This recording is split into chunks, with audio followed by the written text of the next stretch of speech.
So what is God's name and what does it mean? Pulling out the name tags in this episode of the Accessible Faith Project.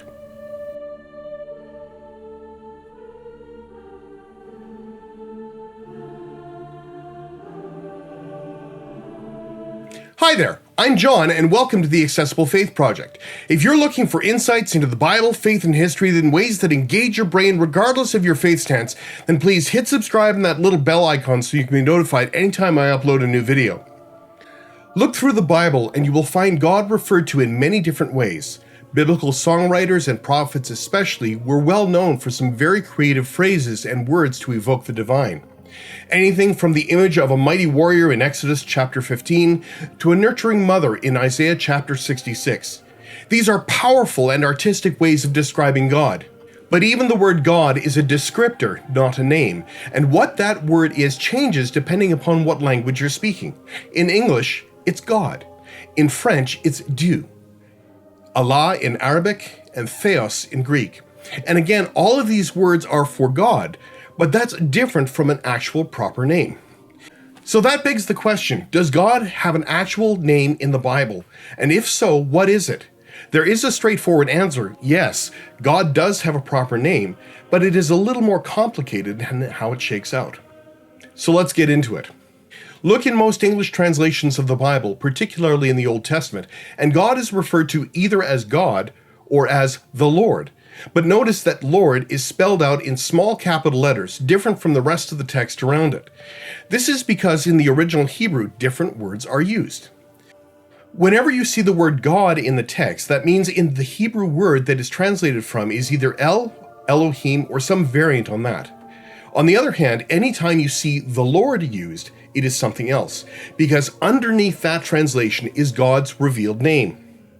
If we look at the original Hebrew, that name rendered with 4 letters, Yod, Het, Vav, Het. In English, they're the equivalent to the letters Y, H, W, H. As Hebrew is a Semitic language, the meaning is transmitted through the consonants, so we don't truly know how this was pronounced. Added to this, that this revealed name of God became so sacred that the faithful would go out of their way not to pronounce it out loud. Largely, this was out of reverence, emerging out of one of the commandments that one should not take God's name in vain, although that's worth a whole video on its own.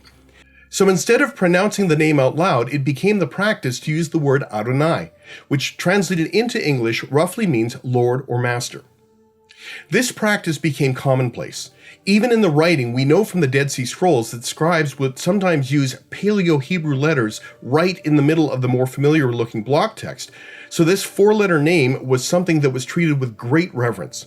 And this practice eventually developed that when the scriptures were translated from Hebrew into Greek, starting around the 3rd century BCE, that God's given name was translated as Kyrios, meaning Lord.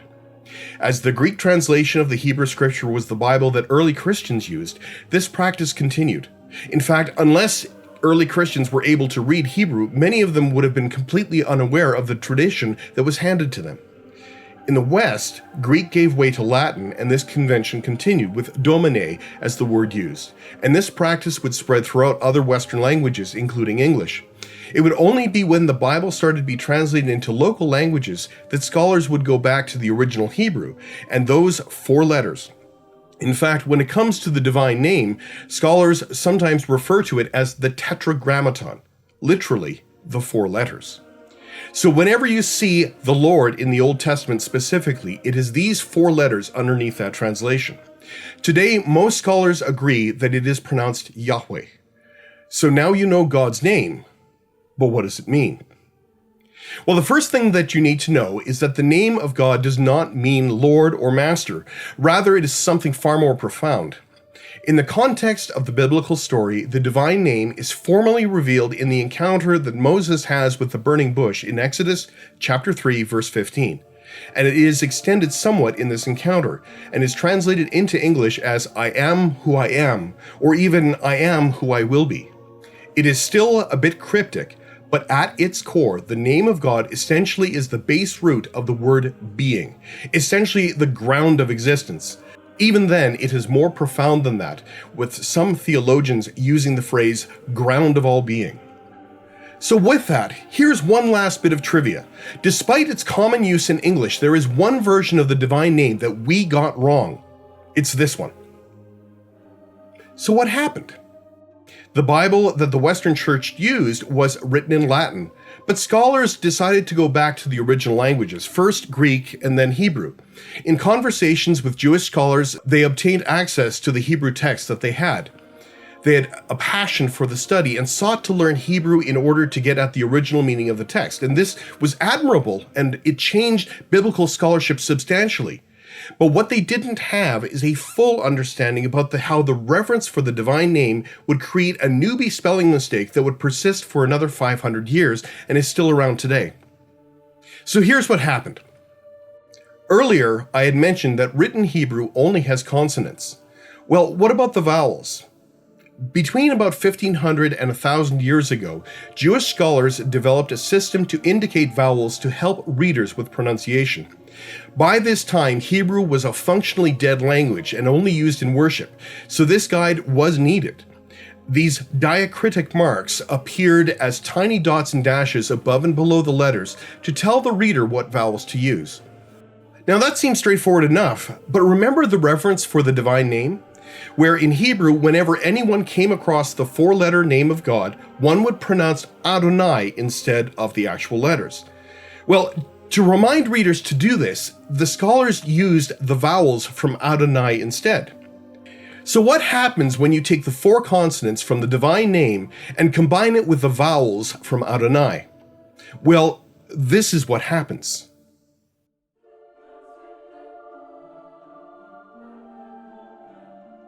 Anyone who was familiar with the tradition and practice of reading the divine name in Hebrew would not have made this mistake.